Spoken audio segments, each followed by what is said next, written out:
Personal loan ಬೇಕಾದ್ರೆ bank ಅಲ್ಲಿ ತಗೊಳ್ಳೋದು ಬೆಟ್ರಾ ಅಥವಾ ಲೋನ್ ಆಪ್ಸ್ ಇಂದ ತಗೊಳ್ಳೋದು ಬೆಟ್ರಾ? ಲೋನ್ ಆಪ್ಸ್ ಅಂತ ಅಂದಿದ ತಕ್ಷಣ ಪೇಡೇ ಲೋನ್ ಆಪ್ಸ್ ಅನ್ನೋದು ಪ್ರತಿಯೊಬ್ಬರ ತಲೆಗೆ ಖಂಡಿತವಾಗ್ಲೂ ಬರುತ್ತೆ. ಸೊ ಯಾರೆಲ್ಲ ವೀಕ್ಷಕರು ಈ ಎಪಿಸೋಡ್ ನ ನೋಡ್ತಿದ್ರಿ, ಖಂಡಿತವಾಗ್ಲೂ ಯಾರಾದ್ರೂ ಒಬ್ರಾದ್ರೂ 10 ಜನದಲ್ಲಿ ಒಬ್ರು ಖಂಡಿತ ಯಾವುದೋ ಒಂದು ಆಪ್ ಇಂದ ಎಮರ್ಜೆನ್ಸಿ ಅಂತ ಲೋನ್ ತಗೊಂಡಿರ್ತೀರಿ. ಸೊ ಅಡ್ವಾಂಟೇಜಸ್ ಏನು, ಡಿಸ್ಅಡ್ವಾಂಟೇಜಸ್ ಏನು, ಬ್ಯಾಂಕ್ ಲೋನ್ ಆಗಿರ್ಬೋದು ಅಥವಾ ನಮ್ಮ ಈ ಪೇಡೇ ಲೋನ್ ಆಪ್ಸ್ ಆಗಿರ್ಬೋದು, ಈ ಒಂದು ವಿಡಿಯೋದಲ್ಲಿ ಡಿಸ್ಕಸ್ ಮಾಡೋಣ. So friends, welcome to freedom money Kannada YouTube channel. ನಾನು ನಿಮ್ ಸೋನು.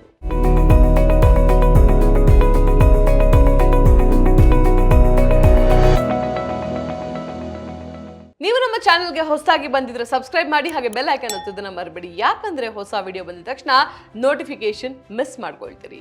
ಸೊ ಬ್ಯಾಂಕ್ ಲೋನ್ ಅಂದ್ರೆ ಏನು? ಅಫ್ಕೋರ್ಸ್ ನೀವು ಯಾವುದೋ ಒಂದು ಬ್ಯಾಂಕ್ಗೆ ಹೋಗಿ ಅಲ್ಲಿ ನೀವು ಲೋನ್ ತಗೊಂಡ್ರೆ ಖಂಡಿತವಾಗ್ಲೂ ಅದು ಬ್ಯಾಂಕ್ ಲೋನ್ ಅಂತ ಹೇಳ್ತಾರೆ. ಯಾವ್ದಾದ್ರು ಬ್ಯಾಂಕ್ ಆಗಿರ್ಬೋದು, ಸೆಂಟ್ರಲ್ ಬ್ಯಾಂಕ್ ಆಗಿರ್ಬೋದು, ಕಮರ್ಷಿಯಲ್ ಬ್ಯಾಂಕ್ಸ್ ಆಗಿರ್ಬೋದು, ಸ್ಮಾಲ್ ಫೈನಾನ್ಸ್ ಬ್ಯಾಂಕ್ಸ್ ಆಗಿರ್ಬೋದು, ಕೋಆಪರೇಟಿವ್ ಬ್ಯಾಂಕ್ಸ್ ಆಗಿರ್ಬೋದು, ಪ್ರೈವೇಟ್ ಬ್ಯಾಂಕ್ಸ್ ಆಗಿರ್ಬೋದು. ಸೊ ನಾವು ಬ್ಯಾಂಕ್ ಇಂದ ಸಾಲವನ್ನ ಪಡೆದ್ರೆ ಏನೆಲ್ಲ ಅಡ್ವಾಂಟೇಜಸ್ ಇರುತ್ತೆ? ಮೊದಲನೇದು, ನಮ್ಮ ಡೇಟಾ ಸೇಫ್ ಹಾಗೂ ಸೆಕ್ಯೂರ್ ಆಗಿರುತ್ತೆ. ಆದ್ರೆ ಪೇಡೇ ಲೋನ್ ಆಪ್ಸ್ ಅಲ್ಲಿ ಖಂಡಿತವಾಗ್ಲೂ 100% ಸೇಫ್ ಅಂತ ನಾವು ಹೇಳಕ್ಕಾಗಲ್ಲ. ಕೆಲವೊಂದು ಆಪ್ಸ್ ಅಲ್ಲಿ ಸೇಫ್ ಇರ್ಬೋದು, ಇನ್ನ ಕೆಲವೊಂದು ಆಪ್ಸ್ ಅಲ್ಲಿ ಖಂಡಿತವಾಗ್ಲೂ ಮಿಸ್ಯೂಸ್ ಆಗುವಂತಹ ಚಾನ್ಸಸ್ ಇರುತ್ತೆ. ಅದೇ ರೀತಿ ನಾವೇನಾದ್ರೂ ಲೋನ್ ತಗೊಂಡಿದೀವಿ, ನಾವು ಕಟ್ಟೋದನ್ನ ಮಿಸ್ ಮಾಡ್ಬಿಟ್ವಿ ಅಂತಂದ್ರೆ ಖಂಡಿತವಾಗ್ಲೂ ಇಲ್ಲಿ ಅಂದ್ರೆ ಬ್ಯಾಂಕ್ಸ್ ಅಲ್ಲಿ ನಮಗೆ ಅಷ್ಟಾಗಿ ಟಾರ್ಚರ್ ಇರೋದಿಲ್ಲ, ಕಡಿಮೆ ಇರುತ್ತೆ. ಬಟ್ ಪೇಡೇ ಲೋನ್ ಆಪ್ಸ್ ಅಲ್ಲಿ ಬಹಳಷ್ಟು ಪ್ರಾಬ್ಲಮ್ಸ್ ನ ಎದುರಿಸಬೇಕಾಗತ್ತೆ. 90 ದಿನದವರೆಗೂ ನೀವೇನಾದ್ರೂ ಇವತ್ತೊಂದು EMI ಕಟ್ಟಬೇಕಿತ್ತು, ನೀವು ಕಟ್ಟಿಲ್ಲ ಅಂತಂದ್ರೆ 90 ಡೇಸ್ ಒಂದು ಟೈಮ್ ಪೀರಿಯಡ್ ಇರುತ್ತೆ. ಅದರ ನಂತರ ಕೂಡ ನೀವು ಕಟ್ಟಿಲ್ಲ ಅಂತಂದ್ರೆ, ನೀವು ಫೋನ್ಗೆ ಕಮ್ಯುನಿಕೇಶನ್ಗೆ ಸಿಕ್ಕಿಲ್ಲ ಅಂತಂದ್ರೆ, ನೀವೇನು ಒಂದು ಕಮ್ಯುನಿಕೇಶನ್ ಅಡ್ರೆಸ್ ಕೊಟ್ಟಿರ್ತೀರಿ ಅಲ್ಲಿ ಬ್ಯಾಂಕ್ ಅವ್ರು ಬರೋದು ರಿಕವರಿಗೆ, ಅದು ಸಹಜ. ಬಟ್ ಅಲ್ಲಿ ಆಗುವಂತಹ ಒಂದು ಟಾರ್ಚರ್ ಇಷ್ಟಿತ್ತು ಅಂತಂದ್ರೆ ಪೇಡೇ ಲೋನ್ ಆಪ್ಸ್ ಅಲ್ಲಿ ಬಹಳಷ್ಟು ಟಾರ್ಚರ್ ಅನುಭವಿಸಬೇಕಾಗತ್ತೆ. ನಾನಾ ರೀತಿಯಾದಂತಹ ಪ್ರಾಬ್ಲಮ್ಸ್ ಕೂಡ ಈ ಆಪ್ಸ್ ಇಂದ ನೀವು ಫೇಸ್ ಮಾಡುವಂತಹ ಸಾಧ್ಯತೆ ಇರುತ್ತೆ. ಸೊ ಇದು ನಮ್ಮ ಫಸ್ಟ್ ಅಡ್ವಾಂಟೇಜ್ ಹಾಗೂ ಡಿಸ್ಅಡ್ವಾಂಟೇಜ್ ಏನು ನಾವು ಮಾತಾಡ್ತಾ ಇದ್ವಿ, ಆ ಒಂದು ಪಾಯಿಂಟ್ ಆಗಿತ್ತು. ಸೊ ಸೆಕೆಂಡ್ ಪಾಯಿಂಟ್ ಏನು, ನಿಮ್ಗೆ ಏನಾದ್ರೂ ಹೆಚ್ಚಿನ ಲೋನ್ ಬೇಕಾಯ್ತು, 10 ಲಕ್ಷ, 15 ಲಕ್ಷ, 20 ಲಕ್ಷ, ಈ ಒಂದು ಲೋನ್ ನ ಮೊತ್ತ ಖಂಡಿತವಾಗ್ಲೂ ನಮ್ಗೆ ಬ್ಯಾಂಕ್ ಅಲ್ಲಿ ಸಿಗುತ್ತೆ. ಪೇಡೇ ಆಪ್ ಲೋನ್ಸ್ ಅಲ್ಲಿ ಸಿಗೋದಿಲ್ಲ. ಅಲ್ಲಿ ಕೇವಲ 5 ಲಕ್ಷ ಲಿಮಿಟ್ ಇರುತ್ತೆ. ಕೆಲವೊಂದು ಆಪ್ಸ್ ಬಹುಶಃ ಸ್ವಲ್ಪ ಹೆಚ್ಚಿಗೆಯನ್ನ ಪ್ರೊವೈಡ್ ಮಾಡಬಹುದು. But usually long term loans ಅಂತ ಹೋದ್ರೆ, ಹೈಯೆಸ್ಟ್ ಅಮೌಂಟ್ ಅಂತ ನಾವು ಹೋಯ್ತು ಅಂತಂದ್ರೆ ಖಂಡಿತವಾಗ್ಲೂ ಬ್ಯಾಂಕ್ಸ್ಗೆ ನಾವು ಹೋಗ್ಬೇಕಾಗುತ್ತೆ. ಸೊ ಬ್ಯಾಂಕ್ ಲೋನ್ಸ್ ಅಲ್ಲಿ ಇದು ಕೂಡ ಒಂದು ಅಡ್ವಾಂಟೇಜ್. ಬ್ಯಾಂಕ್ ಅಲ್ಲಿ ಲೋನ್ ತಗೊಂಡ್ರೆ ನಮಗೆ ಹೆಚ್ಚಿನ ಒಂದು ಅಮೌಂಟ್ ಸಿಗುವಂತಹ ಸಾಧ್ಯತೆ ಇರುತ್ತೆ. ಆದ್ರೆ ಇಲ್ಲಿ ಕ್ರೆಡಿಟ್ ಸ್ಕೋರ್ ಮೇಲೆ ಡಿಪೆಂಡ್ ಆಗುತ್ತೆ, ನಮ್ಮ ಸ್ಯಾಲ್ರಿ ಎಷ್ಟು ಬರ್ತಾ ಇದೆ ಅನ್ನೋದ್ರ ಮೇಲೆ ಡಿಪೆಂಡ್ ಆಗುತ್ತೆ. ಸೊ ಸಪೋಸ್ ನಿಮ್ಮ ಸ್ಯಾಲ್ರಿ ಏನು ಒಂದು ಮೊತ್ತ ಇರುತ್ತೆ, ಅದರ 30% ನಿಮಗೆ ಲೋನ್ ಕೊಡ್ತಾರೆ. ಅಕಸ್ಮಾತ್ ನಿಮ್ಮ ಸ್ಯಾಲ್ರಿ ಬಂದು 50,000 ಇಂಟು 30 ಅಂದ್ರೆ 15 ಲಕ್ಷದ ಲೋನ್ ನಿಮಗೆ ಸಿಗುತ್ತೆ. ನಿಮ್ಮ ಒಂದು ಕ್ರೆಡಿಟ್ ಸ್ಕೋರ್ ಮೇಲೆ ಕೂಡ ಇದು ಡಿಪೆಂಡ್ ಆಗಿರುತ್ತೆ. ಮೂರನೇ ಪಾಯಿಂಟ್, ಇಂಟ್ರೆಸ್ಟ್ ಕಡಿಮೆ ಸಿಗುತ್ತೆ ನಮಗೆ ಬ್ಯಾಂಕಲ್ಲಿ. ಅಂದ್ರೆ ಪೇಡೇ ಲೋನ್ ಅಲ್ಲಿ ನಾವು ಏನು ಒಂದು ಇಂಟ್ರೆಸ್ಟ್ ನ ಕಟ್ತೀವಿ, ಆ ಇಂಟ್ರೆಸ್ಟ್ಗೆ ಕಂಪೇರ್ ಮಾಡಿದ್ರೆ ಬ್ಯಾಂಕ್ಸ್ ಅಲ್ಲಿ ಸಿಗುವಂತಹ ರೇಟ್ ಆಫ್ ಇಂಟ್ರೆಸ್ಟ್ ಖಂಡಿತವಾಗ್ಲೂ ಕಡಿಮೆ ಅಂತ ಹೇಳ್ಬೋದು. ಬ್ಯಾಂಕ್ ಅಲ್ಲಿ ನಿಮಗೆ ನಿಮ್ಮ ಒಂದು ಕ್ರೆಡಿಟ್ ಸ್ಕೋರ್ ಮೇಲೆ ಡಿಪೆಂಡ್ ಆಗಿ ಆ ಒಂದು ರೇಟ್ ಆಫ್ ಇಂಟ್ರೆಸ್ಟ್ ನ ಫಿಕ್ಸ್ ಮಾಡಲಾಗುತ್ತೆ. ಸೊ 9.20% ಅಂತ ಒಂದು ಅಂದಾಜು ಉದಾಹರಣೆ ಅಂತ ಇಟ್ಕೊಂಡ್ರು ಕೂಡ ನಿಮಗೆ bank loan rate of interest wise ಅಲ್ಲಿ ಕೂಡ ಹೆಲ್ಪ್ಫುಲ್ ಆಗುತ್ತೆ. ನೀವು ಕೆಲಸ ಮಾಡ್ತಿರುವಂತಹ ಆ ಒಂದು ಕಂಪನಿ ಏನಿದೆ ಅದು ಬ್ಯಾಂಕ್ ನ ಲಿಸ್ಟಿಂಗ್ ಅಲ್ಲಿ ಇದ್ರೆ, ಬ್ಯಾಂಕ್ ಅಲ್ಲಿ ABC ಅನ್ನೋ ಕ್ಯಾಟಗರಿಲಿ ಲಿಸ್ಟಿಂಗ್ಸ್ ಇರುತ್ತೆ. ಸೊ ಅಲ್ಲಿ A ಅನ್ನೋ ಒಂದು ಲಿಸ್ಟಿಂಗ್ ಅಲ್ಲಿ ಇತ್ತು ಅಂತಂದ್ರೆ ಖಂಡಿತವಾಗ್ಲೂ ನಿಮಗೆ 9%ಗೆ ಈ ಒಂದು ಲೋನ್ ಸಿಗುವಂತಹ ಸಾಧ್ಯತೆ ಕೂಡ ಇಲ್ಲಿ ಇರುತ್ತೆ. ಸೊ ಪೇಡೇ ಲೋನ್ ಆಪ್ಸ್ ಗೆ ಕಂಪೇರ್ ಮಾಡಿ ನೋಡಿದ್ರೆ ಇಲ್ಲಿ ರೇಟ್ ಆಫ್ ಇಂಟ್ರೆಸ್ಟ್ ಜಾಸ್ತಿ ಇರುತ್ತೆ. ಹಾಗೆ RBI ಬಂದು ನಮ್ಮ ಬ್ಯಾಂಕ್ಸ್ ನ ರೆಗ್ಯುಲೇಟ್ ಮಾಡುತ್ತೆ. ಹಾಗಾಗಿ ಬ್ಯಾಂಕ್ ನವರು ಮನ್ಸಿಗೆ ಬಂದ ಹಾಗೆ ಜಾಸ್ತಿ ಇಂಟ್ರೆಸ್ಟ್ ತಗೊಳ್ಳೋದು ಅಥವಾ ಕಡಿಮೆ ತಗೊಳ್ಳೋದಕ್ಕೆ ಸಾಧ್ಯ ಇಲ್ಲ. ಕಂಪ್ಲೀಟ್ ರೆಗ್ಯುಲೇಷನ್ ಬಂದು RBI ನೋಡ್ಕೊಳ್ಳುತ್ತೆ. ಆದ್ರೆ ನಮ್ಮ ಪೇಡೇ ಲೋನ್ ಆಪ್ಸ್ ಏನಿದೆ ಇಲ್ಲಿ ಈ ರೀತಿ ರೆಗ್ಯುಲೇಟ್ ಮಾಡೋದಕ್ಕೆ ಯಾರು ಕೂಡ ಇಲ್ಲ. ಮನಸ್ಸಿಗೆ ಬಂದ ಹಾಗೆ ಬಡ್ಡಿ, ಪ್ರೊಸೆಸಿಂಗ್ ಫೀಸ್ ಪ್ರತಿಯೊಂದು ಕೆಲವೊಂದು ಆಪ್ಸ್ ಅಲ್ಲಿ ಇರುತ್ತೆ. ಅದೇ ರೀತಿ ಬ್ಯಾಂಕ್ ಹಾಗೂ ಪೇಡೇ ಲೋನ್ ಆಪ್ ಅಲ್ಲಿ ಇರುವಂತಹ ಮತ್ತೊಂದು ಮೇಜರ್ ಡಿಫರೆನ್ಸ್ ಏನು, ಆ ಪಾಯಿಂಟ್ ಏನು ಅಂತ ನೋಡೋದಾಯ್ತು ಅಂತಂದ್ರೆ ವರ್ಷಗಳು. ಅಂದ್ರೆ ನಾನು ಇಷ್ಟು ವರ್ಷದಲ್ಲಿ ಈ ಸಾಲವನ್ನ ಕಟ್ತೀನಿ ಅಂತ ಹೇಳಿ ನಾನು ಆ ಸಾಲವನ್ನ ತಗೊಳ್ತಾ ಇರ್ತೀನಿ. ಸೊ 5 ವರ್ಷ, 7 ವರ್ಷ, 10 ವರ್ಷ ಈ ರೀತಿಯಾದಂತಹ ಒಂದು ಟೈಮ್ ಲೈನ್ ಬೇಕು ಅಂತಂದ್ರೆ ನೀವು ಬ್ಯಾಂಕ್ಗೆ ಹೋಗ್ಬೇಕಾಗತ್ತೆ. ನೀವೇನಾದ್ರೂ ಪೇಡೇ ಲೋನ್ ಆಪ್ಸ್ ಅಲ್ಲಿ ತಗೊಂಡ್ರೆ ಖಂಡಿತವಾಗ್ಲೂ ಈ ಒಂದು ಟೈಮ್ ಡ್ಯೂರೇಷನ್ ಅವರು ಕೊಡೋದಿಲ್ಲ. ಅವ್ರಿಗೆ ತಮ್ಮದೇ ಆದಂತಹ ಒಂದು ಟೈಮ್ ಡ್ಯೂರೇಷನ್ ಇರುತ್ತೆ. 1 ವರ್ಷ, 2 ವರ್ಷ ಅಥವಾ 3 ತಿಂಗಳು 6 ತಿಂಗಳು ಈ ರೀತಿ ಇರುತ್ತೆ. ಸೊ ಈ ಒಂದು ಡಿಸ್ಅಡ್ವಾಂಟೇಜ್ ಕೂಡ ನಿಮಗೆ ಈ ಒಂದು ಪೇಡೆ ಲೋನ್ ಆಪ್ಸ್ ಅಲ್ಲಿ ಇರುತ್ತೆ. ಬಟ್ ಬ್ಯಾಂಕ್ಸ್ಗೆ ಹೋಯ್ತು ಅಂತಂದ್ರೆ ನಿಮಗೆ 10 ವರ್ಷದವರೆಗೂ ಮತ್ತೆ ವಾಪಸ್ ಕಟ್ಟೋದಕ್ಕೆ ಹೆಲ್ಪ್ಫುಲ್ ಆಗುತ್ತೆ. ಯಾಕಂದ್ರೆ ತಗೊಳ್ಳೋದು ದೊಡ್ಡದಲ್ಲ, ನಾವು ಕಟ್ಟಬೇಕಾದ್ರೆ ಏನಾದರೂ ಮಿಸ್ ಆದ್ರೆ ಖಂಡಿತವಾಗ್ಲೂ ನೆಕ್ಸ್ಟ್ ಟೈಮ್ ಯಾವತ್ತೂ ನಮಗೆ ಸಿಗಲ್ಲ, ಬಹಳಷ್ಟು ಪ್ರಾಬ್ಲಮ್ಸ್ ಆಗುತ್ತೆ. ಸೊ ನಾನು ಏನೋ ಒಂದು ಹಣವನ್ನ ತಗೊಳ್ತಾ ಇದ್ದೀನಿ, ನಾನು ತಿಂಗಳಿಗೆ ಇದನ್ನ ಕಟ್ಬೋದಾ, ಕಟ್ಟಿದ್ರೆ ಎಷ್ಟು ಕಟ್ಟಬೇಕು, ಇದೆಲ್ಲವನ್ನ ನಾವು ಪ್ಲಾನ್ ಮಾಡಬೇಕಾಗತ್ತೆ. ಸೊ ಬ್ಯಾಂಕ್ ನ ಪಾಸಿಟಿವ್ ಸೈಡ್ಸ್ ಏನು, ಜೊತೆಲಿ ಪೇಡೆ ಲೋನ್ ಆಪ್ಸ್ ಅಲ್ಲಿ ಏನ್ ಡಿಫ್ರೆನ್ಸ್ ಇದೆ ಇದನ್ನ ನಾವು ತಿಳ್ಕೊಂಡ್ವಿ. ಆದ್ರೆ ಡಿಸ್ಅಡ್ವಾಂಟೇಜ್ ಅಂತ ಬಂದ್ರೆ ಬ್ಯಾಂಕಿಂಗ್ ಅಲ್ಲಿ ಏನಿರ್ಬೋದು?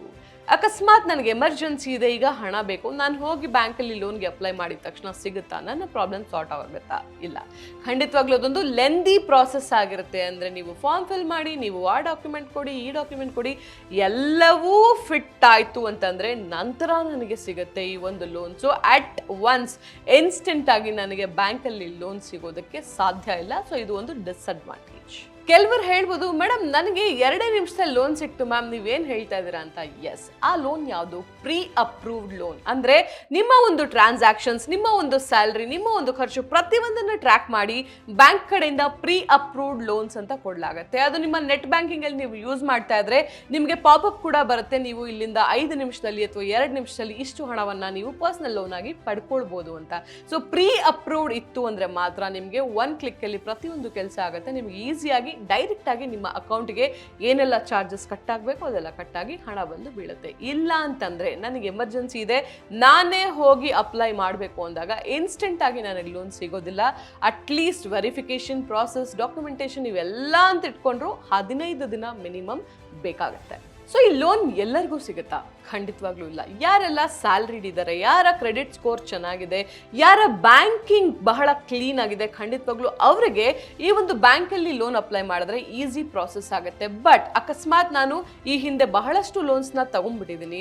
ಉದಾಹರಣೆಗೆ ನನ್ನ ಸ್ಯಾಲ್ರಿ 50,000, 40,000 ನಾನು ತಿಂಗಳಿಗೆ EMIನೇ ಕಟ್ತಾ ಇದ್ದೀನಿ ಅಂತಂದ್ರೆ ನನಗೆ ಅಲ್ಲಿಂದ ಲೋನ್ ಸಿಗುವ ಸಾಧ್ಯತೆ ಇರಲ್ಲ. ಯಾಕಂದ್ರೆ ಬರೋ 50,000ದಲ್ಲಿ 40,000 ಈಗಾಗಲೇ ಕಟ್ತಾ ಇದ್ದಾರೆ ಅಂತಂದ್ರೆ ಇನ್ನು 10,000ದಲ್ಲಿ ನಮ್ಮ ಅಡ್ಜಸ್ಟ್ಮೆಂಟ್ 1,000 ಇರ್ಬೋದು, ನನಗೆ ಬೇರೆ ಕಡೆಯಿಂದ ಇನ್ಕಮ್ ಬರ್ತಾ ಇರ್ಬೋದು, ನಾನು ಫ್ರೀಲಾನ್ಸಿಂಗ್ ವರ್ಕ್ ಮಾಡ್ತಾ ಇರ್ಬೋದು, ಅಥವಾ ಪ್ಯಾಸಿವ್ ಇನ್ಕಮ್ ಏನೋ ಒಂದು ಸೋರ್ಸ್ ನೋಡ್ಕೊಂಡಿರ್ಬೋದು. ಬಟ್ ಸ್ಟಿಲ್ ನಮ್ಮ ರಿಪೋರ್ಟ್ ಅಲ್ಲಿ ಏನ್ ಹೇಳುತ್ತೆ, ನನ್ನ ಕ್ರೆಡಿಟ್ ಸ್ಕೋರ್ ಏನ್ ಹೇಳುತ್ತೆ, ನನ್ನ ಬ್ಯಾಂಕಿಂಗ್ ಏನ್ ಹೇಳುತ್ತೆ, ಅದನ್ನ ಡಿಪೆಂಡ್ ಮಾಡಿಕೊಂಡು ಇವರು ಖಂಡಿತವಾಗ್ಲೂ ನಮಗೆ ಲೋನ್ ನ ನೀಡೋದಿಲ್ಲ.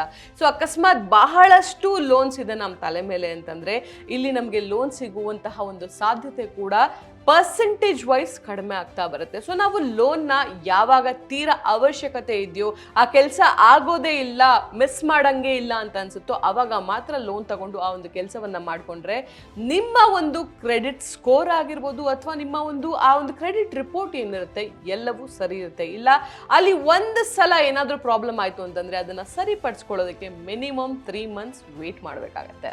So payday loan apps. Payday ಅಂದ್ರೇನು? Salary day. ಅಫ್ಕೋರ್ಸ್ ಉದಾಹರಣೆಗೆ ನಾನು ತಗೊಳ್ತು ಅಂತಂದರೆ ನನ್ನ ಸ್ಯಾಲ್ರಿ ಬಂತು, ನಾನು ಈ ತಿಂಗಳು ಖರ್ಚು ಮಾಡ್ಕೊಂಡ್ಬಿಟ್ಟಿದ್ದೀನಿ, ಮಂತ್ ಎಂಡ್ ಇದೆ, ಸ್ಯಾಲ್ರಿ ಬರೋದಕ್ಕೆ ಇನ್ನೂ ಒಂದು ಸ್ವಲ್ಪ ದಿನಗಳ ಕಾಲ ವೇಟ್ ಮಾಡಬೇಕು ನಾನು, ಬಟ್ ಖರ್ಚಿಗೆ ದುಡ್ಡಿಲ್ಲ. ಸೊ ಈಗ ಏನು ಮಾಡ್ಬೋದು? ಕೆಲವೊಂದು ಕಂಪ್ನೀಸ್ ಏನು NBFC ಜೊತೆ ಟೈಅಪ್ ಆಗಿ ನಮಗೆ ಹಣವನ್ನು ನೀಡುತ್ತೆ, ನಾನು ಅಲ್ಲಿಂದ ಹಣವನ್ನು ತಗೊಳ್ಬೋದು. ಆದರೆ ಸ್ಯಾಲ್ರಿ ಆಗಿದ್ದ ತಕ್ಷಣ ನಾನಲ್ಲಿ ಕಂಪ್ಲೀಟ್ ಹಣವನ್ನು ಹಿಂತಿರುಗಿಸ್ಬೇಕಾಗತ್ತೆ. ಸೊ ಕಡಿಮೆ ಹಣ, ಕಡಿಮೆ tenure, high rate of interest ಅಲ್ಲಿ ನಾನು ಈ ಒಂದು ಪ್ಲೇಸ್ ಇಂದ ಲೋನ್ ನ ಪಡ್ಕೊಳ್ಬಹುದು. ಅಕಸ್ಮಾತ್ ನಾವು ಕಟ್ಟೋದು ಮಿಸ್ ಮಾಡಿದ್ರೆ ಈ ಆಪ್ಸ್ ಅಲ್ಲಿ ಖಂಡಿತವಾಗ್ಲೂ ತಲೆನೋವು ಬಹಳಷ್ಟು ಹೆಚ್ಚಾಗುತ್ತೆ. ಸೊ ನೀವು ಲೋನ್ ತಗೊಂಡ್ರೆ ಹುಷಾರಾಗಿರ್ಬೇಕಾಗತ್ತೆ. ಸೊ ಪೇಡೆ ಲೋನ್ ಆಪ್ಸ್ ಅಲ್ಲಿ ಅಡ್ವಾಂಟೇಜ್ ಏನು? ಇನ್ಸ್ಟೆಂಟ್ ಲೋನ್ ಸಿಗುತ್ತೆ, ನೀವು ಬ್ಯಾಂಕ್ಗೆ ಹೋಗೋ ಜಂಜಾಟ ಇಲ್ಲ, ಡಾಕ್ಯುಮೆಂಟೇಶನ್, ವೆರಿಫಿಕೇಶನ್ ಅದು ಇದು ಯಾವುದಕ್ಕೂ ತಲೆ ಕೆಡಿಸ್ಕೊಳ್ಳೋ ಅವಶ್ಯಕತೆ ಇಲ್ಲ. ಒಂದು ಆ್ಯಪ್ನ ಡೌನ್ಲೋಡ್ ಮಾಡಿದ್ವಿ, ಆಧಾರ್ ನಂಬರ್, ಪ್ಯಾನ್ ನಂಬರ್ ಎಲ್ಲವನ್ನ ಹಾಕಿದ್ವಿ, ಅವರೇ ನಮ್ಮ ಸಿಬಿಲ್, ಕ್ರೆಡಿಟ್ ಸ್ಕೋರ್ ಎಲ್ಲವನ್ನ ಚೆಕ್ ಮಾಡ್ತಾರೆ. ಎಲ್ಲವೂ ಸರಿಯಾಗಿತ್ತು ಅಂತಂದ್ರೆ ನಿಮ್ಗೆ ಏನು ಒಂದು ಹಣವನ್ನು ಅವರು ನೀಡ್ಬೋದು, ಆ ಹಣದ ಒಂದು ಡಿಸ್ಪ್ಲೇ ನಿಮಗೆ ಬರುತ್ತೆ, ನಾವು ನಿಮ್ಗೆ ಇಷ್ಟು ಸಾಲವನ್ನ ಕೊಡ್ಬೋದು ಅಂತ. ಸೊ ನೀವು ಅದನ್ನ ಸೆಲೆಕ್ಟ್ ಮಾಡಿದ್ರಿ ಅಂತಂದ್ರೆ ವಿತ್ ಇನ್ ನೋ ಟೈಮ್ ನೀವಲ್ಲಿ ಎಲಿಜಿಬಲ್ ಇದ್ದೀರಾ ಅಂತಂದ್ರೆ ವಿತ್ ಇನ್ ನೋ ಟೈಮ್ ನಿಮಗೆ ಇನ್ಸ್ಟೆಂಟ್ ಆಗಿ ನಿಮ್ಮ ಬ್ಯಾಂಕ್ಗೆ ಈ ಒಂದು ಹಣ ಸೇರುತ್ತೆ. ಸೊ ಈ ಪೇಡೆ ಲೋನ್ ಆಪ್ಸ್ ಅಲ್ಲಿ ಕೆಲವೊಂದು ಆಪ್ಸ್ ಸ್ಟೂಡೆಂಟ್ಸ್ಗೂ ಕೂಡ ಹಣವನ್ನ ಪ್ರೊವೈಡ್ ಮಾಡ್ತಾರೆ. ಯಾವುದೇ ಇನ್ಕಮ್ ಪ್ರೂಫ್ ಸ್ಟೂಡೆಂಟ್ಸ್ ಹತ್ರ ಇರೋದಿಲ್ಲ, ಬಟ್ ಸ್ಟಿಲ್ ಕೆಲವೊಂದು ಆಪ್ ಸ್ಟೂಡೆಂಟ್ಸ್ಗೂ ಕೂಡ ಹಣವನ್ನ ಪ್ರೊವೈಡ್ ಮಾಡುತ್ತೆ. ಸೊ ಈ ಆಪ್ಸ್ ಇಂದ ನಾವೇನಾದ್ರೂ ಲೋನ್ ತಗೊಳ್ತಾ ಇದ್ದೀವಿ ಅಂತಂದ್ರೆ ಖಂಡಿತವಾಗ್ಲೂ ಕೇವಲ 5 ರಿಂದ 10 ನಿಮಿಷದೊಳಗೆ ನಮಗೆ ಬೇಕಾಗಿರುವಂತಹ ಲೋನ್ ಸಿಗುತ್ತೆ.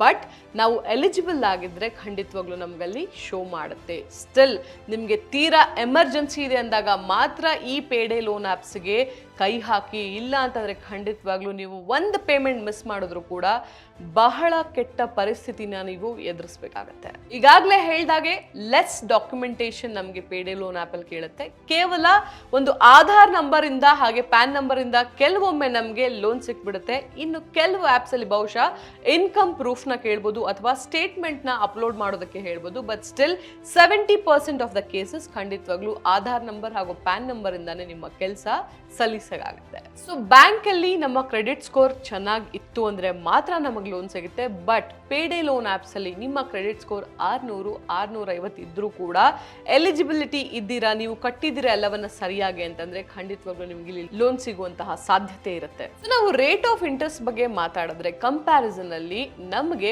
ಪೇಡೆ ಲೋನ್ ಆಪ್ಸ್ ಅಲ್ಲಿ ಮಂತ್ಲಿ 5% ಆವ್ರೇಜ್ ಅಂತ ಇಟ್ಕೊಂಡ. ಖಂಡಿತವಾಗ್ಲೂ ಇಷ್ಟು ಕಡಿಮೆಗೆ ಸಿಗುತ್ತೋ ಇಲ್ವೋ ಗೊತ್ತಿಲ್ಲ. ಬಟ್ ಸ್ಟಿಲ್ 5% ಅಂತ ಇಟ್ಕೊಂಡ್ರು ವರ್ಷಕ್ಕೆ 60% ರೇಟ್ ಆಫ್ ಇಂಟ್ರೆಸ್ಟ್ ಅಲ್ಲಿ ನಾವು ಹಣವನ್ನ ತಗೊಂಡಿರ್ತೀವಿ. ಆದ್ರೆ ನಾವು ಬ್ಯಾಂಕ್ಸ್ ಅಲ್ಲಿ ಮ್ಯಾಕ್ಸ್ ಟು ಮ್ಯಾಕ್ಸ್ ಎಷ್ಟೇ ಹೋದ್ರು 9, 10, 11, 12, 13, 20% ಒಳಗೆ ಇರುತ್ತೆ ಆನ್ವಲಿ. ಬಟ್ ಇಲ್ಲಿ ನಾವು ಕಂಪೇರ್ ಮಾಡಿದ್ರೆ 60 ಅಂತಂದ್ರೆ ಲಿಟ್ರಲಿ ಅರ್ಧಕ್ಕಿಂತ ಹೆಚ್ಚಿನ ಹಣ ನಾವಲ್ಲಿ ಇಂಟ್ರೆಸ್ಟ್ ಅಲ್ಲೇ ಕಟ್ತಾ ಇರ್ತೀವಿ. ಸೊ ಇಂಟ್ರೆಸ್ಟ್ ವೈಸ್ ನೋಡ್ತು ಅಂತಂದ್ರೆ ಖಂಡಿತವಾಗ್ಲೂ ಬ್ಯಾಂಕ್ ಬೆಟರ್ ಅನ್ಸುತ್ತೆ ಪೇಡೆ ಲೋನ್ ಆಪ್ಸ್ಗೆ ಕಂಪೇರ್ ಮಾಡಿದ್ರೆ. ಯಾಕಂದ್ರೆ ಒಂದು ದಿನ ಪೇಮೆಂಟ್ ಮಿಸ್ ಆಯ್ತು ಅಂದ್ರೂ ಪರ್ ಡೇ 100, 200 ಏನೋ ಒಂದು ಚಾರ್ಜಸ್ ಇರುತ್ತೆ. ನೀವು ತಗೊಳ್ಬೇಕಾದ್ರೆ ಏನೊಂದು ಮೆನ್ಷನ್ ಮಾಡಿರ್ತಾರೆ, ಆ ಚಾರ್ಜಸ್ನ ಅವರು ಏರಿಕೆ ಮಾಡ್ತಾ ಹೋಗ್ತಾರೆ. ಖಂಡಿತವಾಗ್ಲೂ ನೀವು ಅದನ್ನ ಕಟ್ಟಲೇಬೇಕಾಗುತ್ತೆ. ಬೇರೆ ಯಾವುದೇ ಆಪ್ಷನ್ ನಿಮ್ಗಲ್ಲಿ ಇರೋದಿಲ್ಲ. ನಾವು ತಗೊಳ್ಳುವಂತಹ ಪ್ರತಿಯೊಂದು ಸಾಲ ಸಿಬಿಲ್ ರಿಪೋರ್ಟ್ ಅಲ್ಲಿ ಎಂಟರ್ ಆಗುತ್ತೆ. ಸೊ ಸಾಲ ತಗೊಳ್ಳೋದಕ್ಕೆ ಮುಂಚೆ ಯೋಚನೆ ಮಾಡಿ ತಗೊಳ್ಳಿ. ಯಾಕಂದ್ರೆ ಅದು ನಿಮಗೆ ನೆಸೆಸಿಟಿ ಇದೆಯಾ ಇಲ್ವೋ ಅನ್ನೋದು ನಿಮಗೆ ಗೊತ್ತಿರಬೇಕು. ನಾವು ಆಪ್ ನ ಡೌನ್ಲೋಡ್ ಮಾಡಬೇಕಾದ್ರೆ ಪರ್ಮಿಷನ್ಸ್ ನ ಕೇಳಲಾಗುತ್ತೆ. ಕ್ಯಾಮ್ರಾ, ಕಾಂಟ್ಯಾಕ್ಟ್, ಫೋಟೋ, ಲೊಕೇಶನ್ ಎಲ್ಲವನ್ನ ನಾವು ಪರ್ಮಿಷನ್ ನೀಡಲೇಬೇಕಾಗತ್ತೆ. ಸೊ ಎಲ್ಲ ಪರ್ಮಿಷನ್ಸ್ ನೀಡಿದಾಗ ಮಾತ್ರ ನಿಮಗೆ ಆ ಒಂದು ಆಪ್ ಅಲ್ಲಿ ಏನು ಪ್ರಾಸೆಸ್ ನಡೆಯುತ್ತೆ ಆ ಪ್ರಾಸೆಸ್ ಸಲೀಸಾಗಿ ಮೂವ್ ಆಗುತ್ತೆ. ಇಲ್ಲ ಅಂತಂದ್ರೆ ಆ ಪ್ರಾಸೆಸ್ ಕೂಡ ಮೂವ್ ಆಗಲ್ಲ. ಸೊ ನೀವು ಈ ಎಲ್ಲಾ ಪರ್ಮಿಷನ್ಸ್ ಕೊಟ್ಟಿರೋದ್ರಿಂದ ಅವ್ರ ಹತ್ರ ಆಕ್ಸೆಸ್ ಇರುತ್ತೆ. ಸೊ ಇನ್ ಕೇಸ್ ನೀವೇನಾದ್ರೂ ಹಣ ಕಟ್ಟಲಿಲ್ಲ, ಅವ್ರು ನಿಮಗೆ ಕಾಲ್ ಮಾಡ್ತಾರೆ, ಕಮ್ಯುನಿಕೇಟ್ ಮಾಡೋದಕ್ಕೆ ಒಂದು ಪ್ರಯತ್ನವನ್ನ ಪಡ್ತಾರೆ. ನೀವು ಕಾಲ್ಗೆ ಆನ್ಸರ್ ಕೊಟ್ಟಿಲ್ಲ, ನೀವು ಅವಾಯ್ಡ್ ಮಾಡಿದ್ರಿ ಅಂತಂದ್ರೆ ಆ ನಂತರ ನಿಮ್ಮ ಫ್ಯಾಮಿಲಿಗೆ ಮೆಸೇಜ್ ಹೋಗುತ್ತೆ, ಈ ರೀತಿ ಸಾಲ ತಗೊಂಡಿದ್ದಾರೆ, ಇವರು ಕಟ್ತಾ ಇಲ್ಲ, ಹಾಗೆ ಹೀಗೆ ಅಂತ. ಅದರ ನಂತರ ಅಸಭ್ಯವಾದ ಫೋಟೋಸ್ ಹೋಗುತ್ತೆ. ಈ ರೀತಿಯಾಗಿ ಬಹಳಷ್ಟು ಜನ ಪ್ರಾಬ್ಲಮ್ಸ್ ನ ಫೇಸ್ ಮಾಡಿದ್ದಾರೆ. ಅದನ್ನ ಒಂದು ಸಲ ನೀವು ನೋಡಿದ್ರೆ ಖಂಡಿತವಾಗ್ಲೂ ಈ ಒಂದು ತಪ್ಪನ್ನ ನೀವು ಲೈಫಲ್ಲಿ ಏನಾದ್ರೂ ಮಾಡಬೇಕು ಅಂತ ಯೋಚನೆ ಮಾಡಿದ್ರೆ ಖಂಡಿತವಾಗ್ಲೂ ನೀವು ಇದ್ರ ಬಗ್ಗೆ ಮತ್ತೊಂದು ಸಲ ಯೋಚನೆ ಮಾಡ್ತೀರಿ. ನೋಡಿದ್ರಿ ಅಲ್ವಾ ಎಷ್ಟು ಭಯಾನಕವಾಗಿರುತ್ತೆ. ಸೊ ಹೇಳೋದು ಒಂದೇ, ಲೋನ್ ಅಂತ ಬಂದಾಗ ಬಹಳ ಯೋಚನೆ ಮಾಡಿ ಆ ಲೋನ್ ನಿಮ್ಗೆ ಯಾಕೆ ಬೇಕು, ನಿಮ್ಗೆ ಅದರ ಅವಶ್ಯಕತೆ ಇದೆಯಾ ಅಥವಾ ಆಸೆನಾ ಅಂತ. ಆಸೆ ಆಗಿದ್ರೆ ದಯವಿಟ್ಟು ಅಲ್ಲಿಗೆ ಅದನ್ನ ಬಿಟ್ಬಿಡಿ. ಅವಶ್ಯಕತೆ ಇತ್ತು ಅಂತಂದ್ರೆ ದಯವಿಟ್ಟು ಲೋನ್ ತಗೊಂಡ್ರೆ ಸರಿಯಾಗಿ ಕಟ್ಟಿ. ಯಾಕಂದ್ರೆ ಕಟ್ಟಿಲ್ಲ ಅಂತಂದ್ರೆ ಇಲ್ಲಿ ಪ್ರಾಬ್ಲಮ್ಸ್ ಹೆಚ್ಚಾಗತ್ತೆ. ನೀವು ಕಡಿಮೆ ಹಣ ತಗೊಂಡಿರ್ತೀರಿ, ಸಮಯ ಕೂಡ ಕಡಿಮೆ ಇರುತ್ತೆ, ಆದ್ರೆ ಹೈ ರೇಟ್ ಆಫ್ ಇಂಟ್ರೆಸ್ಟ್ ಕಟ್ತಾ ಇರ್ತೀರಿ. ಎಲ್ಲವನ್ನ ನೀವು ಮಾಡಿ ಕೂಡ ನಿಮ್ಮ ಮರ್ಯಾದೆಗೆ ಧಕ್ಕೆ ಬಂದ್ರೆ ಖಂಡಿತವಾಗ್ಲೂ ಆಗೋ ನೋವಿದೆಯಲ್ಲ ಅದು ಹೇಳ್ಕೊಳ್ಳೋದಕ್ಕೂ ಆಗೋದಿಲ್ಲ. ಸೊ ನಿಮ್ಮ ಪ್ಲಾನಿಂಗ್ ಸರಿಯಾಗಿರ್ಲಿ. ಈ ಮೇಜರ್ ಡಿಫ್ರೆನ್ಸ್ ಏನಿತ್ತು, ನಾವು ಪೇಡೆ ಲೋನ್ ಆಪ್ಸ್ ಅಲ್ಲಿ ಲೋನ್ ತಗೊಂಡ್ರೆ ನಾವು ಏನೆಲ್ಲ ಅಡ್ವಾಂಟೇಜ್ ಇರುತ್ತೆ, ಡಿಸ್ಅಡ್ವಾಂಟೇಜ್ ಇರುತ್ತೆ, ಜೊತೆಲಿ ಬ್ಯಾಂಕ್ ಅಲ್ಲಿ ತಗೊಂಡ್ರೆ ಡಿಸ್ಅಡ್ವಾಂಟೇಜಸ್ ಏನು, ಅಡ್ವಾಂಟೇಜಸ್ ಏನು. ಅಫ್ಕೋರ್ಸ್ ಬ್ಯಾಂಕ್ ಅಲ್ಲಿ ಡಿಸ್ಅಡ್ವಾಂಟೇಜ್ ಒಂದೇ ಅಂತ ನನಗನ್ಸುತ್ತೆ, ನಮ್ಮ ಕ್ರೆಡಿಟ್ ಸ್ಕೋರ್ ಏನಾದರೂ ಪ್ರಾಬ್ಲಮೆಟಿಕ್ ಇದ್ರೆ ಅಥವಾ ಏನೋ ಒಂದು ನಾನು ಕಟ್ಟಕ್ಕಾಗಿಲ್ಲ ಅಥವಾ ಕಟ್ಟಿಲ್ಲ ಅಂತ ಏನೋ ಒಂದು ಮೆನ್ಷನ್ ಆಗಿತ್ತು ಅಂತಂದ್ರೆ ಅಲ್ಲಿ ಅಡ್ಜಸ್ಟ್ಮೆಂಟ್ಸೇ ಇಲ್ಲ. ಮುಂಚೆ ಏನೋ ಒಂದು ಮಾಡಿ ನಾವು ಆಡ್ ಆನ್ ಏನೋ ಮಾಡ್ತಾ ಇದ್ವಿ, ಬಟ್ ಈಗ ಯಾವುದೂ ಇಲ್ಲ. ನೀವು ಒಂದು ಪ್ಯಾನ್ ನಂಬರ್ ಹಾಕಿದ ತಕ್ಷಣ ನಿಮ್ಮ ಜಾತಕ ಓಪನ್ ಆಗುತ್ತೆ, ಓಕೆ ಇವರು ಕೊಡಲ್ಲ ಅಂತ ಸ್ಟ್ರೇಟ್ ಅವೇ ರಿಜೆಕ್ಟ್ ಮಾಡ್ತಾರೆ. ಆ ಸಂದರ್ಭದಲ್ಲಿ ನಾವು ಎಮರ್ಜೆನ್ಸಿ ಅಂತ ಅಂದ್ಬಿಟ್ಟು ಈ ರೀತಿಯಾದಂತಹ ಆ್ಯಪ್ಸ್ನ ಬಲೆಗೆ ಹೋಗ್ತೀವಿ. ಸೊ ಹೋದಾಗ ದಯವಿಟ್ಟು ಅದನ್ನ ಮಿಸ್ಯೂಸ್ ಆಗೋದಕ್ಕೆ ಬಿಡಬೇಡಿ. ಸರಿಯಾಗಿ ಲೋನ್ ತಗೊಂಡಿದ್ದೀರಾ ಅಂತಂದ್ರೆ ಲೋನ್ ಕಟ್ಟಿ ಖಂಡಿತವಾಗ್ಲೂ ಅದನ್ನ ಕ್ಲಿಯರ್ ಮಾಡೋದು ನಿಮ್ಮ ಕರ್ತವ್ಯ ಆಗಿರುತ್ತೆ. ಸೊ ಇದ್ರ ಬಗ್ಗೆ ಇನ್ನೇನೇ ಡೀಟೇಲ್ಸ್ ಬೇಕು ಅಂದ್ರೆ ಅಥವಾ ನೀವು ಯಾವುದೋ ಒಂದು ಆ್ಯಪಿಂದ ಲೋನ್ ತಗೊಂಡಿದ್ರಿ, ಪ್ರಾಬ್ಲಮ್ ಫೇಸ್ ಮಾಡಿದ್ರಿ, ಏನೋ ಸಮಸ್ಯೆ ಆಗಿದೆ ಅಂತಂದ್ರೆ ಖಂಡಿತವಾಗ್ಲೂ ಕಾಮೆಂಟ್ ಸೆಕ್ಷನಲ್ಲಿ ಕಮೆಂಟ್ ಮಾಡಿ ತಿಳಿಸಿ ಯಾವ ಆ್ಯಪ್ ಅದು, ಏನಾಗಿತ್ತು, ಹಾಗೆ ಸ್ಕ್ರೀನ್ಶಾಟ್ ಇತ್ತು ಅಂತಂದ್ರೆ ನೀವು ಕಳಿಸ್ಬೋದು. ಸೊ ನೆಕ್ಸ್ಟ್ ಎಪಿಸೋಡಲ್ಲಿ ನಾನು ನಿಮಗೆ ಸಿಗ್ತೀನಿ. ಅಲ್ಲಿವರೆಗೂ ಎಲ್ಲರೂ ಹುಷಾರಾಗಿರಿ. ನಿಮ್ಗೆ ಇದ್ರ ಬಗ್ಗೆ ಇನ್ನೂ ಏನಾದರೂ ಹೇಳಬೇಕು ಅಥವಾ ನೀವು ಯಾವುದೋ ಒಂದು ಆ್ಯಪಲ್ಲಿ ಕಳ್ಕೊಂಡಿದ್ದೀರಾ ಹಣ, ಏನೋ ಪ್ರಾಬ್ಲಮ್ನ ಫೇಸ್ ಮಾಡಿದ್ದೀರಾ ಅಂತಂದರೆ ಖಂಡಿತವಾಗ್ಲೂ ಕಮೆಂಟ್ ಸೆಕ್ಷನಲ್ಲಿ ಕಮೆಂಟ್ ಮಾಡಿ ತಿಳಿಸಿ. ಯಾವ ಆ್ಯಪ್ ಏನಾಗಿತ್ತು ಪ್ರತಿಯೊಂದನ್ನು ತಿಳಿಸ್ಕೊಟ್ರೆ ಖಂಡಿತವಾಗ್ಲೂ ನೆಕ್ಸ್ಟ್ ಟೈಮ್ ಆ ತಪ್ಪು ಮತ್ತೊಬ್ಬರು ಮಾಡದೇ ಇರೋ ಹಾಗೆ ನಾವು ಅಟ್ಲೀಸ್ಟ್ ಅವ್ರನ್ನ ಎಚ್ಚರಗೊಳಿಸ್ಬೋದು. ಸೊ ನೆಕ್ಸ್ಟ್ ಎಪಿಸೋಡಲ್ಲಿ ನಾನು ನಿಮಗೆ ಸಿಗ್ತೀನಿ. ಅಲ್ಲಿವರೆಗೂ ಎಲ್ಲರೂ ನಗ್ನಗ್ತಾ ಆರಾಮಾಗಿರಿ, ಹುಷಾರಾಗಿರಿ, ಸೇಫ್ ಆಗಿರಿ. ನಮಸ್ತೆ.